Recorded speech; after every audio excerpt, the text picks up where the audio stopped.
que devemos apoiar e respeitar Israel? Porque devemos orar por Israel, porque os cristãos devem orar por Israel.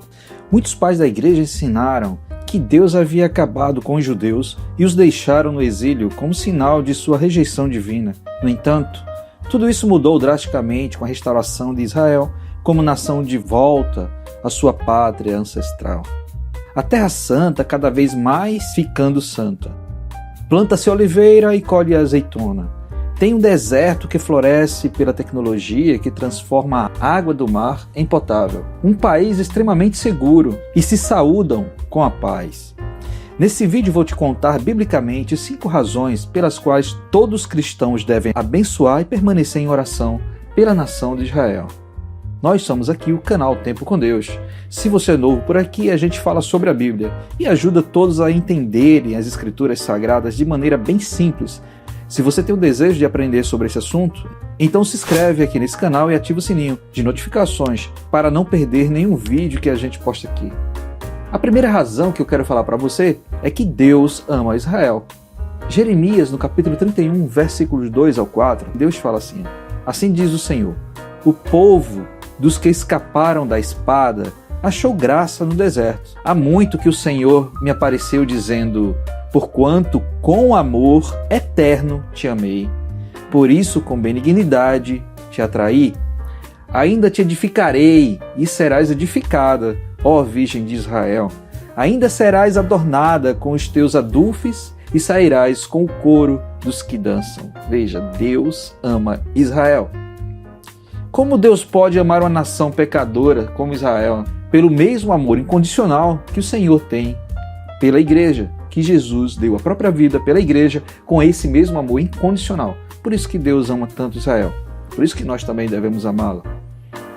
Mas Deus prova o seu amor para conosco em que Cristo morreu por nós, sendo nós ainda pecadores. Romanos, capítulo 8, versículo 5. A segunda razão, Deus é um Deus que guarda aliança.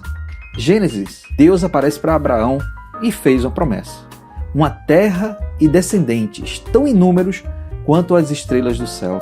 Então o levou fora e disse: olha agora para o céu e conta as estrelas, se as pode contar, assim será a tua semente. Veja que Deus começou a fazer a promessa a Abraão. E creu ele no Senhor. Abraão creu. E foi-lhe imputado isto por justiça. E disse ele: Senhor Jeová, como saberei que hei de herdá-la? Herdar a terra.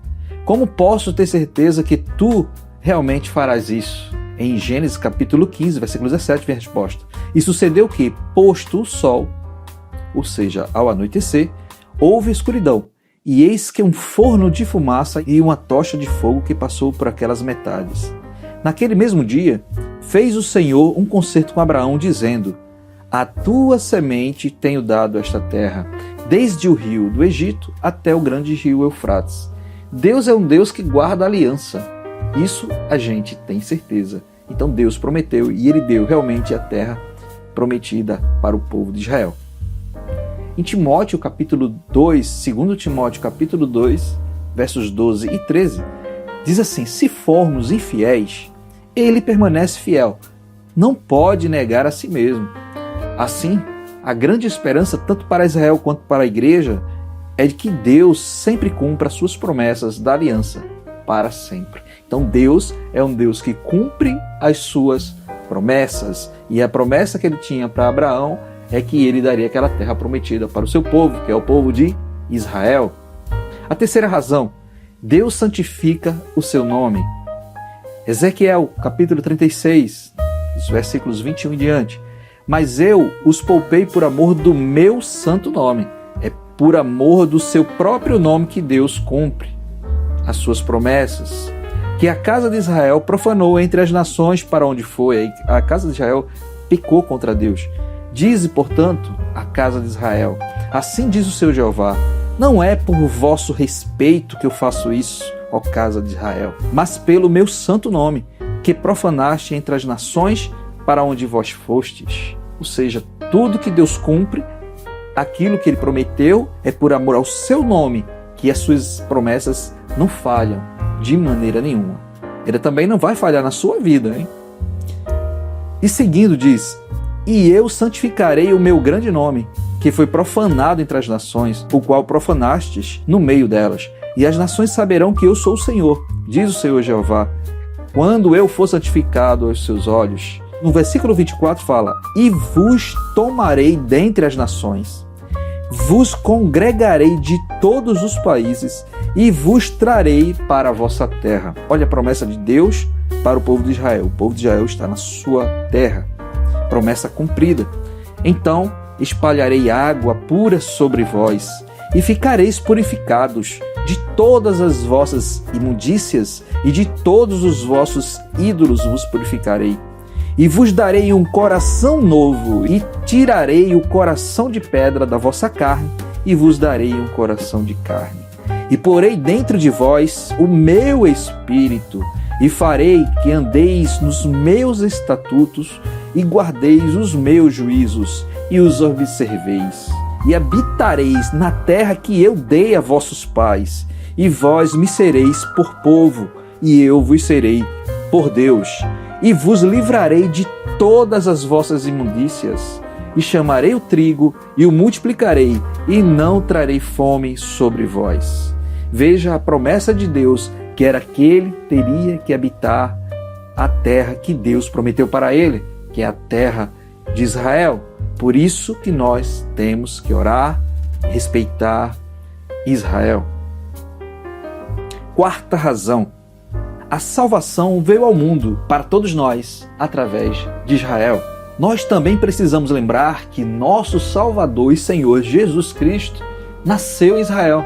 Ele era judeu. Os autores da Bíblia eram todos israelitas.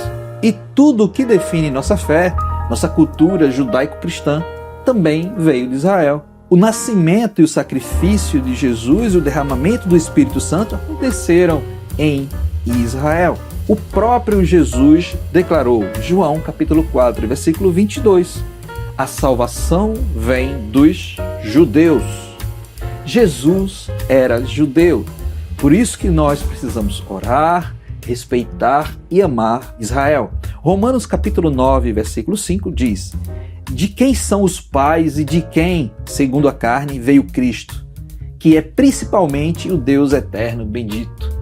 Ele veio de Israel. Mesmo ressurreto, Jesus era o leão da tribo de Judá. Apocalipse capítulo 5. Apocalipse capítulo 22, 16. O próprio Jesus fala e diz: eu, Jesus, sou a raiz e a geração de Davi, a brilhante estrela da manhã da geração de Davi. A Bíblia nos ordena a orar por Israel. Isaías capítulo 40, versículo 1 fala: consolai sim, consolai o meu povo, diz o vosso Deus. Isaías capítulo 46, 26 diz: levantai ao alto os olhos e vede quem criou estas coisas, quem produz por conta o seu exército, quem a todos chama por seu nome, por causa da grandeza das suas forças e pela fortaleza do seu poder. Nenhuma faltará. Deus é o Deus grande. Ele é o Deus de Israel. É o Deus que nós conhecemos através de Israel. Quinta e última razão: todos precisam conhecer a promessa de Deus a Abraão. Gênesis capítulo 12, versículo 1. Ora, o Senhor disse a Abraão: sai da tua terra e da tua parentela e da casa do teu pai, para a terra que eu te mostrarei, e far-te-ei uma grande nação, e abençoar-te-ei, e engrandecer-te-ei, e tu serás uma bênção. E abençoarei os que te abençoarem, e amaldiçoarei os que te amaldiçoarem. E em ti serão benditas todas as famílias da terra. Por isso que nós precisamos orar, respeitar Israel. Esse é o nosso tempo com Deus. Você aqui aprendeu por que a gente deve falar sobre Israel, buscar a Deus, e porque a gente deve respeitar as coisas de Deus e o povo de Israel, orar por Israel sempre. Você, se gostou desse vídeo, não esquece de escrever aqui embaixo, deixa teu comentário o que você aprendeu agora, por que você realmente deve estar do lado de Israel, orar por Israel e pedir a bênção de Deus mais e mais sobre Israel. Para mais vídeos como este, se você gostou, siga aqui no nosso canal, não deixa de comentar, não deixa de curtir, de compartilhar, se inscreve no nosso canal, você ajuda a gente a crescer e leva essa palavra para muita gente.